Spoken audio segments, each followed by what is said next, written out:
കിണറുകൾ എന്തുകൊണ്ട് വൃത്താകൃതിയിൽ നിർമ്മിക്കുന്നതിന് പിന്നിൽ ശാസ്ത്രീയ കാരണങ്ങളുണ്ട്. വീടുകളിലെ ഏറ്റവും പ്രധാന ജലസ്രോതസ്സാണ് കിണർ. കിണർ എന്തുകൊണ്ടാണ് വൃത്താകൃതിയിൽ നിർമ്മിക്കുന്നതെന്ന് എപ്പോഴെങ്കിലും ചിന്തിച്ചിട്ടുണ്ടോ? എന്തുകൊണ്ട് ചതുരാകൃതിയിലോ ത്രികോണാകൃതിയിലോ മറ്റു ഷേപ്പുകളിലോ കിണർ നിർമ്മിച്ചതായി കാണുന്നില്ല? പകരം കൂടുതലായി കാണുന്നത് വൃത്താകൃതിയിലാണ്. പണ്ടു മുതലേ കിണർ വൃത്താകൃതിയിൽ കാണപ്പെടുന്നത് കൊണ്ടാണോ അതേ രീതി പിന്തുടർന്നതെന്നാണ് പലരുടെയും ധാരണ. എന്നാൽ കാരണം അതല്ല. പിന്നിൽ ശാസ്ത്രീയ കാരണങ്ങൾ ഉള്ളത് കൊണ്ടാണ് കിണർ വൃത്താകൃതിയിൽ തന്നെ നിർമ്മിക്കാനുള്ള കാരണം. കിണർ കൂടുതൽ കാലം ഈട് നിൽക്കാനും കാര്യക്ഷമത വർദ്ധിപ്പിക്കുന്നതിനും വേണ്ടിയൊക്കെയാണ് വൃത്താകൃതിയിൽ നിർമ്മിക്കുന്നത്.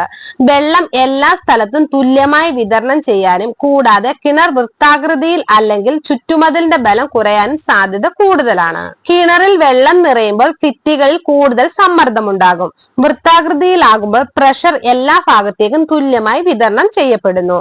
കിണറിന്റെ ഭിത്തികൾ ഈട് നിൽക്കുന്നതിനും കൂടുതൽ കാലം നിലനിൽക്കുകയും ചെയ്യുന്നു. ചതുരത്തിലും ത്രികോണത്തിലുമൊക്കെ ആകുമ്പോൾ ഭിത്തിയിലേക്ക് വലിയ സമ്മർദ്ദം ഉണ്ടാകും. ഭിത്തി തകരാൻ ഇത് കാരണമാകുന്നു. വെള്ളവും മണ്ണും ചെലുത്തുന്ന സമ്മർദ്ദത്തെ നേരിടാൻ വൃത്താകൃതിയിലുള്ള കിണറുകൾക്കാണ് കൂടുതൽ കഴിയുക. ആയതിനാൽ കുറഞ്ഞ പരിപാലനം മതിയാകും. ഈ കാരണങ്ങൾ കൊണ്ടാണ് കിണർ വൃത്താകൃതിയിൽ നിർമ്മിക്കുന്നത്.